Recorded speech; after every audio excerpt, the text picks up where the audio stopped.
আমরা এই সিদ্ধান্ত নিয়েছি ততদিন পর্যন্তই থাকবে। মাস্টার্সের কার্যক্রম বন্ধ আছে, আমরা মাস্টার্সের কার্যক্রম বন্ধ রাখবো। ইন্টারের পরীক্ষা আছে, ইন্টারের পরীক্ষা বন্ধ থাকবে, সবকিছু বন্ধ থাকবে, সবকিছু সুবিধা চাই। স্যাররা আমরা দেখতেছি অফিসিয়াল কার্যক্রম করছে, কিন্তু কর্মচারীও এর সাথে জড়িত। আমরা চাই না যে তাদের বিরুদ্ধে আন্দোলন করতে। আমাদের আন্দোলন তাদের বিরুদ্ধে না, আমাদের আন্দোলন কলেজকে নিয়ে। এবং একটা বিষয় আবার জানাতে চাই যে যারা বিভিন্ন ভার্সিটিতে ভর্তি হচ্ছে, আমাদের তাদের সাথে কোনো মানে সমস্যা নেই। আমরা চাই যে তারা ভার্সিটিতে ভর্তি হোক, কারমাইকেলের মতো এরকম ঝামেলাযুক্ত জায়গায় ভর্তি না হোক। কারমাইকেল আপনারা দেখেছেন যে আমাদের শিক্ষার মানের অবস্থা। তো যদি শিক্ষার মান ভালো হতো আমরা তাদেরকে রিকোয়েস্ট করতাম এখানে থাকতে, কিন্তু এখানে শিক্ষার মান ভালো না।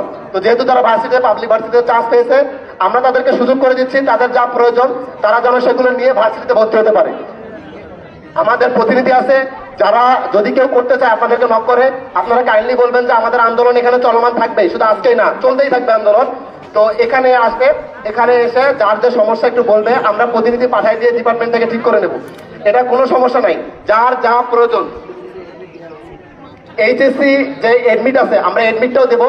এই এডমিটটা আমরা ডান দিকে দিচ্ছি, মানে ভাস্কর্য যে আছে ভাস্কর্যের পাশে, সেখান থেকে পাবে ডিগ্রিরও যে প্রয়োজনীয় কাগজপত্র সেটাও। এবং আমরা বলছি ইমার্জেন্সি জন্য কোনো কাজ থাকে, যদি ইমার্জেন্সি কোনো কাগজ থাকে সেগুলো আমরা কাগজ দিয়ে দিচ্ছি।